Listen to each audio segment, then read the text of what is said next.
ഉത്തമഗീതമാണല്ലോ നമ്മൾ മനന വിധേയമാക്കിയിരിക്കുന്നത്. ഉത്തമഗീതത്തിൽ നമ്മൾ കാണുകയുണ്ടായി പ്രേമബദ്ധരായ കാമുകനും കാമുകിയും തമ്മിലുള്ള ആ ആഴമായ പ്രണയത്തെക്കുറിച്ച്. അപ്പോൾ ഈ സ്നേഹം അത് എങ്ങനെയാണ് അതിൻ്റെ വളർച്ചയിലെത്തുന്നത് എന്ന് നമ്മൾ കാണുകയായിരുന്നു. അതിന് 4 തലങ്ങളുണ്ട്. ഒന്നാമത്തെ തലം എന്ന് പറയുന്നത് പരസ്പരം അറിയുക, മനസ്സിലാക്കുക, അതായത് നോയിങ് ഈച്ച് അതർ. രണ്ടാമത്തെ തലം എന്ന് പറയുന്നത് സ്നേഹത്തിലുള്ള ക്രമാനുഗതമായ വളർച്ചയാണ്. 1, 2 അധ്യായങ്ങളിലാണ് നമ്മൾ സ്നേഹത്തിൻ്റെ ആദ്യ തലം, പ്രണയത്തിൻ്റെ ആദ്യ തലം കണ്ടത്. 2-ാം അധ്യായത്തിൻ്റെ അവസാന ഭാഗത്ത് നമ്മൾ കാണുകയുണ്ടായി, എൻ്റെ ആത്മനാഥൻ എൻ്റേതാണ്, ഞാൻ അവൻ്റേതും. 3, 4, 5 അധ്യായങ്ങളിൽ നമ്മൾ കാണുക ആ പ്രണയത്തിലുള്ള പ്രേമത്തിലുള്ള ക്രമാനുഗതമായ വളർച്ചയാണ്, പുരോഗതിയാണ്. അതിൻ്റെ അവസാനം നമ്മൾ എത്തി നിൽക്കുന്നത് 5-ാം അധ്യായം 16-ാം തിരുവചനം, എല്ലാം കൊണ്ടും അഭികാമ്യനാണ് അവൻ. അതിലേക്ക് നമ്മൾ വരുന്നതേയുള്ളൂ. അപ്പം നമ്മൾ 3, 4 അധ്യായങ്ങളിൽ നമ്മൾ കാണുക മണവാളൻ മണവാട്ടിയെക്കുറിച്ച് അതിസുന്ദരമായ ഭാഷയിൽ, അതിസുന്ദരമായ വിശേഷണങ്ങളിൽ പറയുന്നതാണ്. 4-ാം അധ്യായത്തിലേക്ക് നമ്മൾ നോക്കുമ്പോൾ മണവാളൻ മണവാട്ടിയെക്കുറിച്ച് മാത്രം പറയുന്ന കാര്യങ്ങളാണ്. മണവാട്ടിയോ തോഴിമാരോ അധികം പറയുന്നില്ല. അവസാനം മണവാട്ടി പറയുന്നുണ്ട്. അതായത് 16-ാം തിരുവചനം 16-ാം തിരുവചനം മാത്രമേ മണവാട്ടി പറയുന്നുള്ളൂ. മറ്റ് 15 തിരുവചനങ്ങളും മണവാളൻ്റെ ആ പുകഴ്ത്തലുകളാണ്, പ്രകീർത്തിക്കലാണ്. അങ്ങനെ വന്നു കഴിഞ്ഞിട്ട് പിന്നെ 5-ാമത്തെ അധ്യായത്തിലേക്ക് വരുമ്പോൾ നമ്മൾ കാണുക മണവാട്ടി ആയിരിക്കുന്ന അവസ്ഥയിൽ തന്നെ അംഗീകരിച്ച് പ്രകീർത്തിക്കുന്ന മണവാളനോട് മണവാട്ടി പറയുകയാണ് 5:3 ഞാൻ എൻ്റെ മലിന വസ്ത്രം ഊരിക്കളയുന്നുവെന്ന്. അങ്ങനെ വന്ന് വീണ്ടും 5:10 നമ്മൾ കാണുന്നു മണവാളനെ പ്രകീർത്തിക്കുന്നത് ഇപ്രകാരമാണ്. ആരാണ് എൻ്റെ മണവാളൻ എന്നത്? എൻ്റെ പ്രിയൻ 5:10 മുതൽ, എൻ്റെ പ്രിയൻ അരുണനെ പോലെ തേജസ്സുറ്റവൻ, 10,000-ങ്ങളിൽ അതിശ്രേഷ്ഠൻ, അവൻ്റെ ശിരസ് തനി തങ്കമാണ്, കാക്ക കറുപ്പുള്ള അവൻ്റെ അളകാവലി തിരമാലയ്ക്ക് തുല്യം, അവൻ്റെ കണ്ണുകൾ അരുവിക്കരയിലെ പ്രാവുകളെ പോലെയാണ്,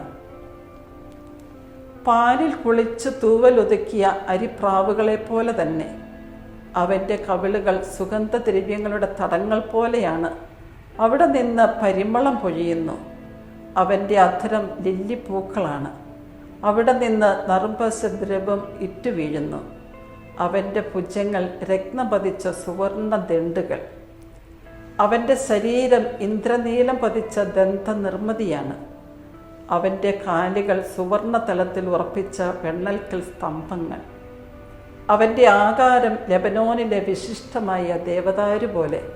അങ്ങനെ മണവാളനെ അവനായിരിക്കുന്ന വിധത്തിൽ തിരിച്ചറിയാൻ തുടങ്ങുകയാണ്. ഇപ്പോൾ കുരിശിൽ ഈശോ നമുക്ക് വേണ്ടി കുരിശിൽ മരിച്ചു.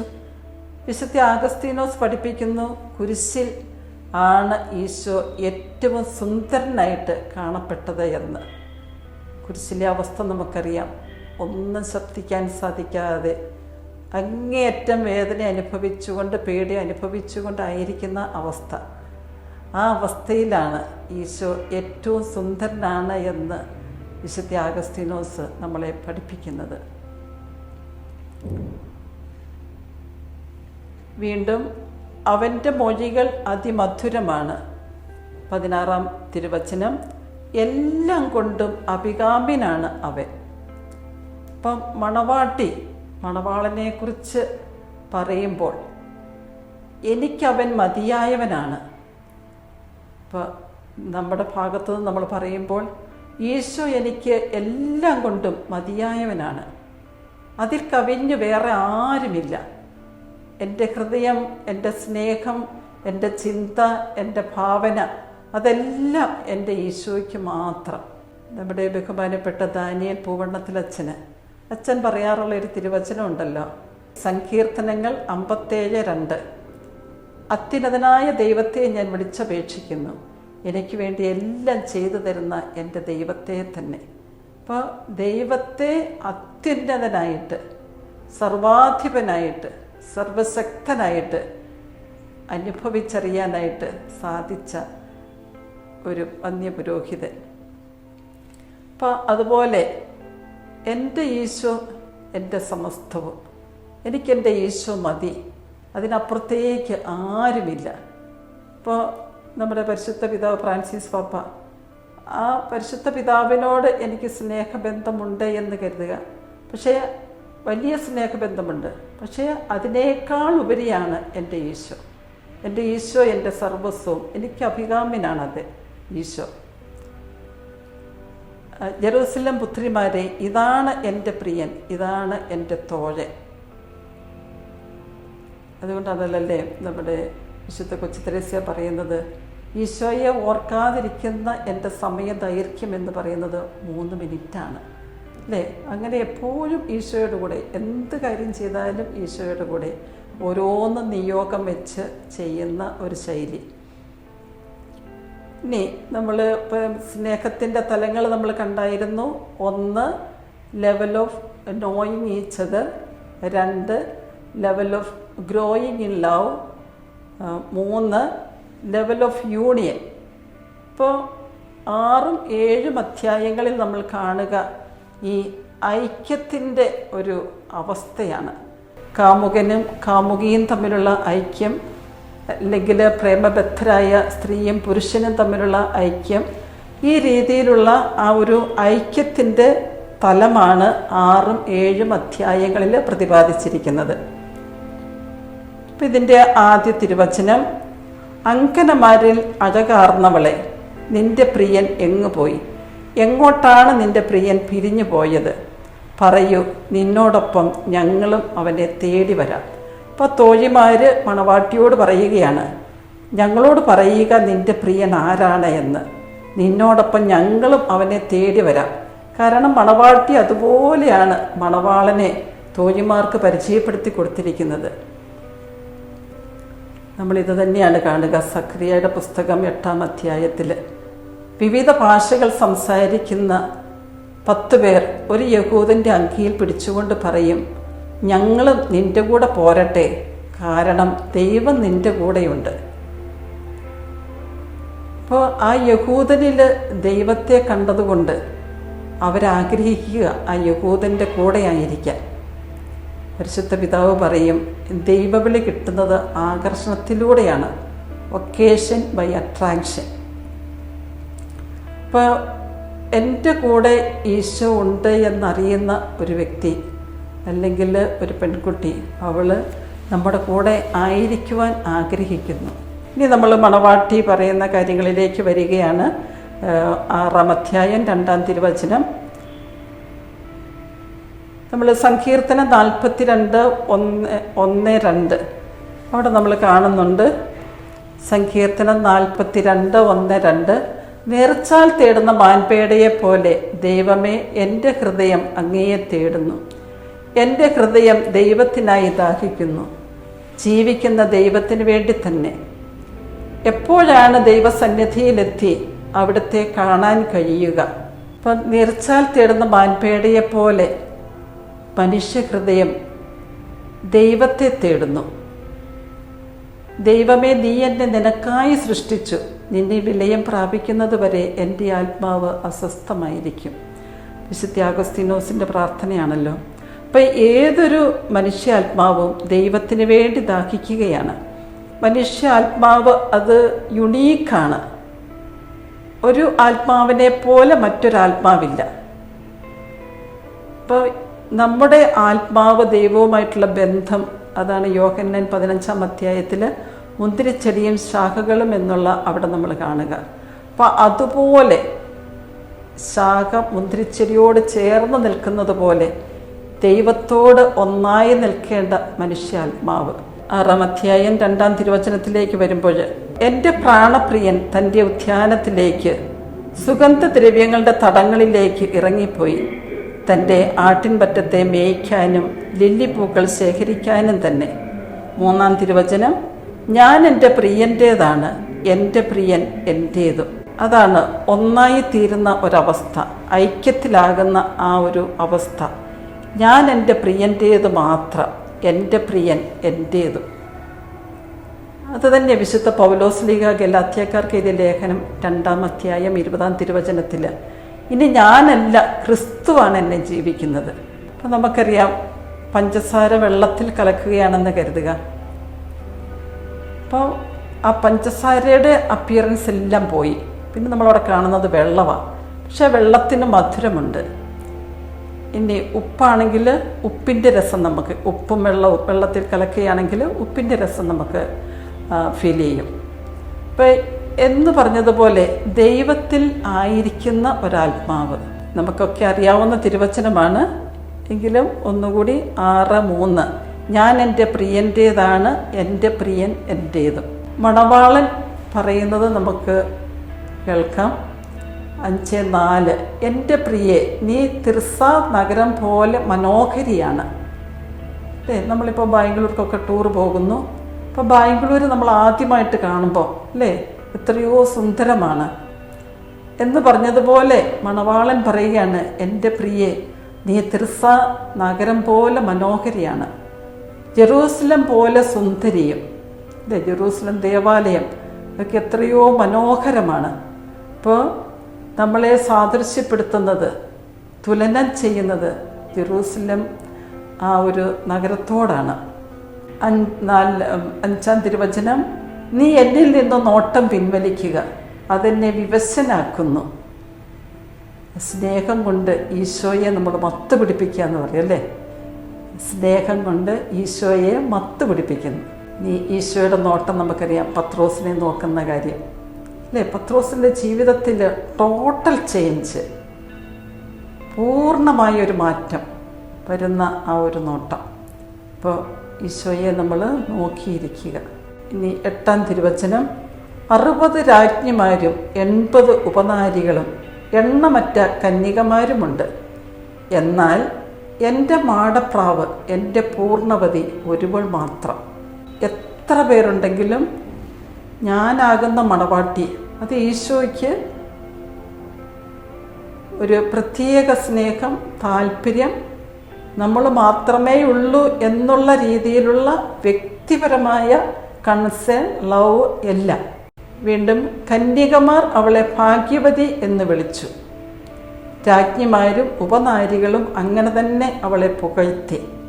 അപ്പം ദൈവത്തോട് ചേർന്നിരിക്കുന്ന ഒരാത്മാവ്, ആ ആത്മാവിനെ കാണുമ്പോൾ, ആ മണവാട്ടിയെ കാണുമ്പോൾ എല്ലാവരും അവളെ ഭാഗ്യവതി എന്ന് പ്രകീർത്തിക്കുകയാണ്.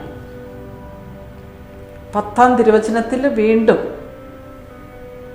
ഉഷസ് പോലെ ശോഭിക്കുന്നവളും ചന്ദ്രനെ പോലെ കാന്തിമതിയും സൂര്യനെ പോലെ തേജസ്സിനെയും കൊടിക്കൂറകൾ ഏന്തുന്ന സൈന്യത്തെ പോലെ ഭയതയുമായ ഇവൾ ആരാണ്? മണവാളൻ ആ ഒരു പുകഴ്ത്തല് എന്തുമാത്രം ക്ലൈമാക്സിലാണല്ലേ. ഉഷസ് പോലെ ശോഭിക്കുന്നവളും ചന്ദ്രനെ പോലെ കാന്തിമതിയും സൂര്യനെ പോലെ തേജസ്സിനെയും കൊടിക്കൂറകൾ ഏന്തുന്ന സൈന്യത്തെ പോലെ ഭയതയുമായ ഇവൾ ആരാണ്? ഇനി മണവാട്ടി പറയുന്നു 6:12, ഞാൻ അറിയാതെ തന്നെ എൻ്റെ ഭാവന എന്നെ രഥത്തിൽ എൻ്റെ നാഥൻ്റെ അരികിലിരുത്തി. എത്രയോ സൗഭാഗ്യകരമായ ഒരവസ്ഥ. ഇമാജിനേഷൻ ആണെങ്കിൽ പോലും നമ്മുടെ ഭാവനയിൽ നമ്മൾ ഈശോയുടെ കൂടെ ആയിരിക്കുന്ന ആ ഒരു കണ്ടീഷൻ. വിശുദ്ധ തോമസ് ശ്ലീഹായ്ക്കൊക്കെ ആ ഒരു അനുഭവം, എൻ്റെ കർത്താവേ, എൻ്റെ ദൈവമേ എന്ന് ഏറ്റുപറയുന്ന ആ ഒരു സന്ദർഭം, മൈ ഗോഡ് മൈ ലോഡ് അല്ലേ. അപ്പോൾ ഈശോയുടെ കൂടെ എൻ്റെ കർത്താവേ, എൻ്റെ ദൈവമേ എന്ന് പറഞ്ഞുകൊണ്ട് അവിടുത്തെ സ്നേഹം മുഴുവൻ സ്വീകരിച്ച് ആ സ്നേഹത്തിന് കൊടുക്കുന്ന പ്രത്യുത്തരം. വിശുദ്ധ പൗലോസ് ശ്ലീഹ ഫിലിപ്പിയർക്ക് എഴുതിയ ലേഖനത്തിൽ 3-ാം അധ്യായം 8 മുതൽ 9 വരെയുള്ള തിരുവചനങ്ങൾ. ഇവ മാത്രമല്ല, എൻ്റെ കർത്താവായ യേശു ക്രിസ്തുവിനെ പറ്റിയുള്ള ജ്ഞാനം കൂടുതൽ വിലയുള്ളതാകയാൽ സർവവും നഷ്ടമായി തന്നെ ഞാൻ പരിഗണിക്കുന്നു. അവനെ പ്രതി ഞാൻ സകലവും നഷ്ടപ്പെടുത്തുകയും ഉച്ഛിഷ്ടം പോലെ കരുതുകയുമാണ്. ഇത് ക്രിസ്തുവിനെ നേടുന്നതിനും അവനോടുകൂടെ ഒന്നായി കാണപ്പെടുന്നതിനും വേണ്ടിയത്രേ. എനിക്ക് നിയമത്തിൽ നിന്ന് ലഭിക്കുന്ന നീതിയല്ല ഉള്ളത്, പിന്നെയോ ക്രിസ്തുവിലുള്ള വിശ്വാസം വഴി ലഭിക്കുന്ന നീതിയാണ്. അപ്പോൾ ഈശോയെ പ്രതി എന്തെല്ലാം ഉണ്ടോ അതെല്ലാം ഉച്ഛിഷ്ടമായിട്ട്, വേസ്റ്റായിട്ട് കാണുകയാണ് പൗലോസ്ലീഹ. ഈ 12-ാം തിരുവചനത്തിലേക്ക് വരുമ്പോഴത്തേക്കും പൗലോസ്ലീഹ വീണ്ടും ഏറ്റുപറയുന്നുണ്ട്, ഇതെല്ലാം എനിക്ക് കിട്ടിക്കഴിഞ്ഞെന്നോ ഞാൻ പരിപൂർണനായെന്നോ അർത്ഥമില്ല. ഇത് സ്വന്തമാക്കാൻ വേണ്ടി ഞാൻ തീവ്രമായി പരിശ്രമിക്കുകയാണ്. യേശു ക്രിസ്തു എന്നെ സ്വന്തമാക്കിയിരിക്കുന്നു. സഹോദരരെ, ഞാൻ തന്നെ ഇനിയും ഇത് സ്വന്തമാക്കിയെന്ന് കരുതുന്നില്ല. എന്നാൽ ഒരു കാര്യം ഞാൻ ചെയ്യുന്നു, എൻ്റെ പിന്നിലുള്ളവയെ വിസ്മരിച്ചിട്ട് മുൻപിലുള്ളവയെ ലക്ഷ്യമാക്കി ഞാൻ മുന്നേറുന്നു. മണവാട്ടി പറയുന്നു, നമ്മുടെ വാതിൽക്കൽ എല്ലാ വിശിഷ്ട ഫലങ്ങളുമുണ്ട്. എങ്ങനെയാണ് ഈ വിശിഷ്ട ഫലങ്ങൾ പുറപ്പെടുവിക്കാൻ സാധിക്കുക എന്നുള്ളത് നമ്മൾ എസെക്കിയേലിൻ്റെ പുസ്തകത്തിൽ കാണുന്നു. 47-ാം അധ്യായം 1 മുതലുള്ള തിരുവചനങ്ങൾ.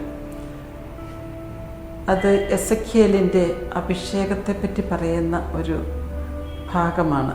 അവിടെ നമ്മൾ കാണുന്നു 9-ാം തിരുവചനം, നദി ഒഴുകുന്നിടത്തെല്ലാം ജീവജാലങ്ങൾ പറ്റം ചേർന്ന് ജീവിക്കും. അവിടെ ധാരാളം മത്സ്യങ്ങളും ഉണ്ടായിരിക്കും. കാരണം കടലിലെ വെള്ളം ശുദ്ധീകരിക്കുന്നതിനാണ് നദി അങ്ങോട്ട് ഒഴുകുന്നത്.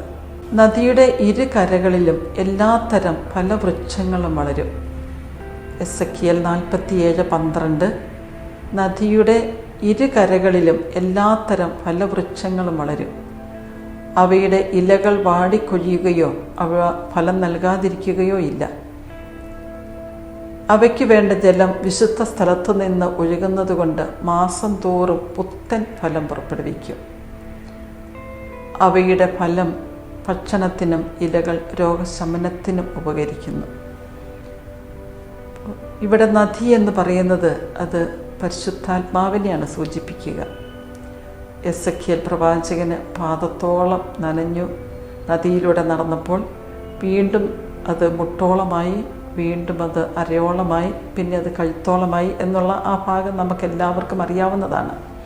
അപ്പോൾ അതിൻ്റെ അവസാനത്തിൽ നമ്മളിങ്ങനെ കാണുകയാണ്, നദിയുടെ ഇരു കരകളിലും എല്ലാത്തരം ഫലവൃക്ഷങ്ങളും.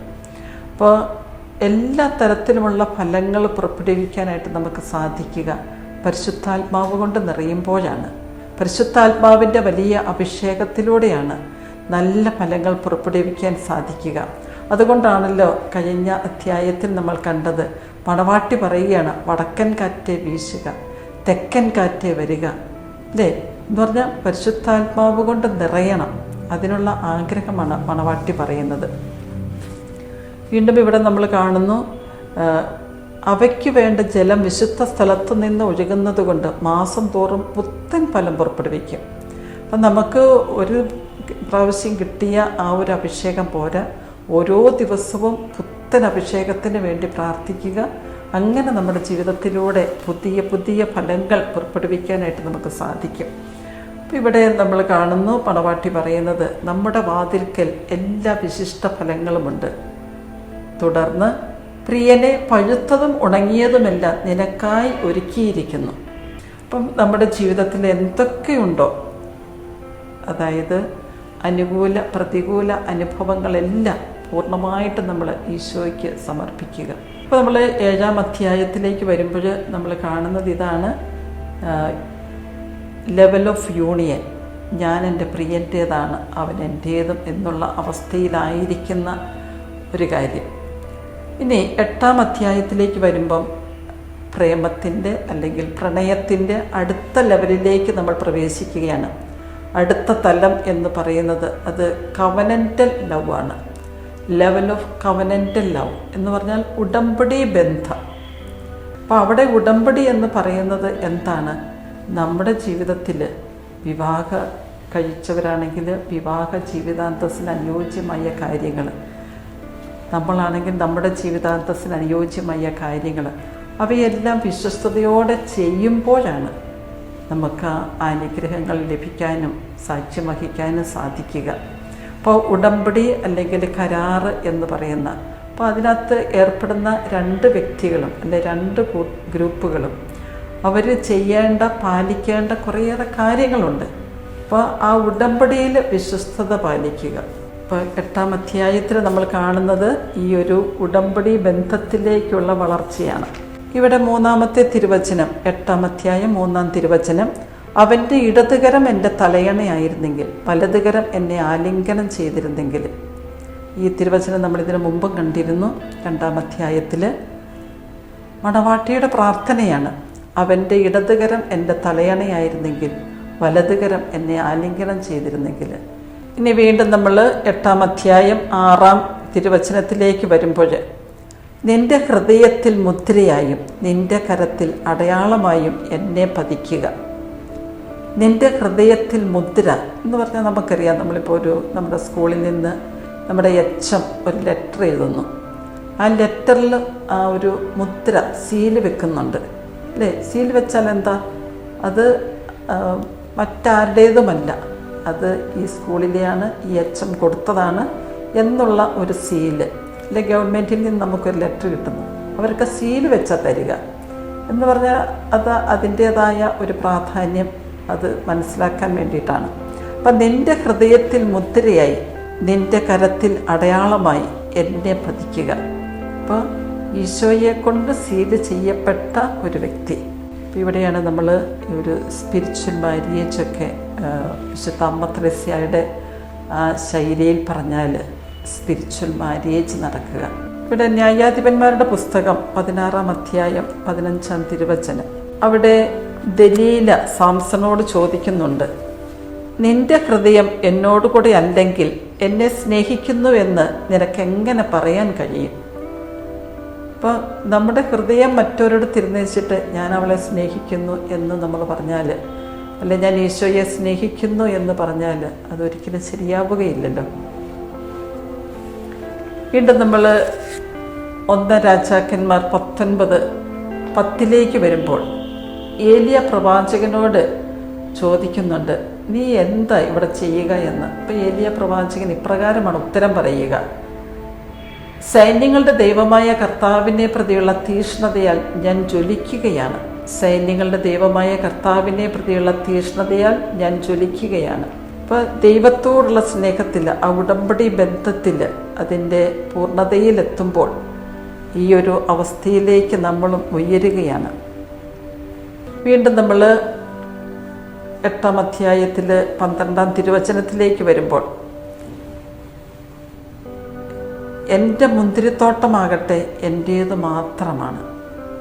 മണവാളൻ പറയുന്നതാണ്.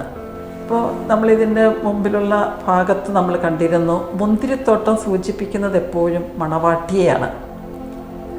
അപ്പോൾ എൻ്റെ മുന്തിരിത്തോട്ടമാകട്ടെ എൻ്റേത് മാത്രമാണ്. അപ്പോൾ ഈശോ നമ്മോട് പറയുക, മോളെ നീ എൻ്റേത് മാത്രമാണ്.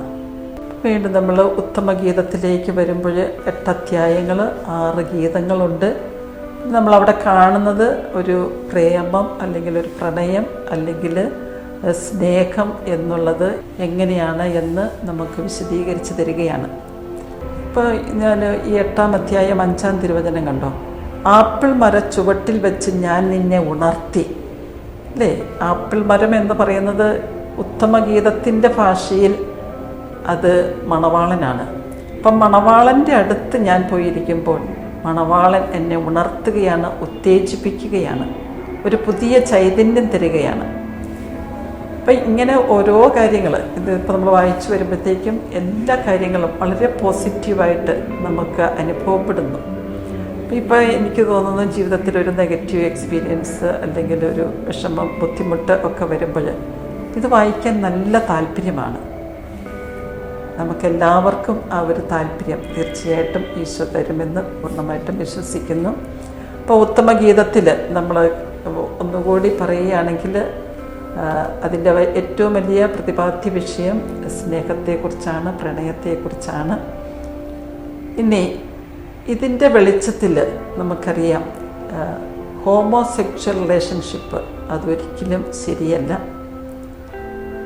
സ്വവർഗ വിവാഹം അതൊട്ടും പ്രോത്സാഹിപ്പിക്കപ്പെടുന്നില്ല. വീണ്ടും നമുക്കറിയാം ലിവിങ് ടുഗദർ അതിപ്പം വളർന്നുകൊണ്ടിരിക്കുന്ന അല്ലെങ്കിൽ ശക്തിപ്പെട്ടുകൊണ്ടിരിക്കുന്ന ഒരു ജീവിതശൈലിയാണ്. നമ്മൾ യൂത്തിനോടൊക്കെ ചോദിച്ചാൽ അതിനെന്താ തെറ്റെന്നാണ് അവർ നമ്മളോട് ചോദിക്കുക. അതുകൊണ്ട് തീർച്ചയായിട്ടും ഈ ഒരു ശൈലി നല്ലതല്ല എന്ന് നമുക്ക് കുഞ്ഞുങ്ങൾക്ക് പറഞ്ഞു കൊടുക്കാനായിട്ട് സാധിക്കണം. അപ്പം അങ്ങനെ നമ്മളുടെ ഉത്തമഗീതം എന്നുള്ള ആ ഒരു പുസ്തകവും നമ്മൾ ഇവിടെ അവസാനിപ്പിക്കുന്നു. ദൈവം നമ്മളെ ഓരോരുത്തരെയും സമർത്ഥമായിട്ടും അനുഗ്രഹിക്കട്ടെ.